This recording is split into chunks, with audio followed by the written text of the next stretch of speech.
We love our coastline here in Australia, but often the construction of built structures, which are important because they can protect from erosion and inundation, causes the destruction of natural habitats for important marine life.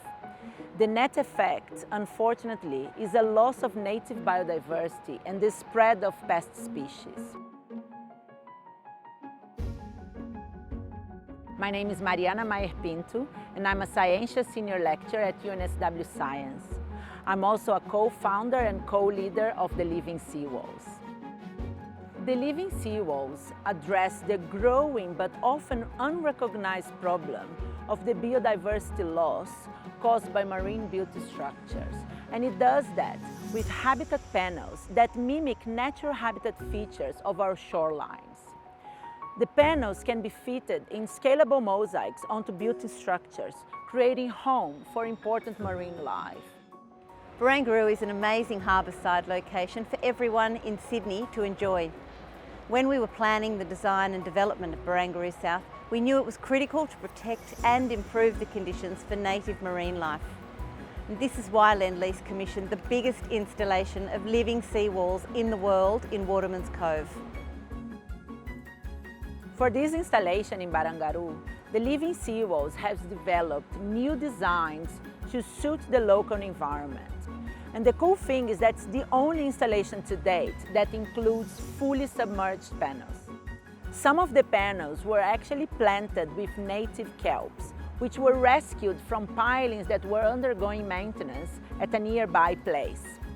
And that encourages the marine species to make the panels their home.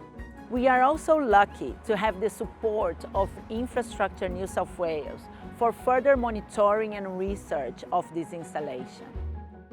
Infrastructure New South Wales oversees developments across the state, and as part of that, we look after a range of coastal environments.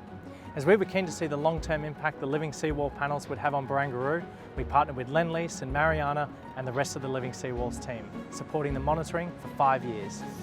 As a researcher, working with partners like Lendlease and Infrastructure New South Wales is crucial to projects like this because they provide real-world solutions to real-world problems and a pathway to make a larger impact. It was vital for Lendlease to partner with UNSW and Mariana and the Living Seawalls team during the development of Barangaroo. The team provided crucial insights about the marine environment and what we can do to protect it moving forward. It's so important for the New South Wales community to have projects like this one, where we take long-term learnings and invest them back into infrastructure projects. A little more than a year on, and after inspecting the seawall, we've seen a thriving underwater garden growing, with seaweed and fish making use of the panels as shelter and food.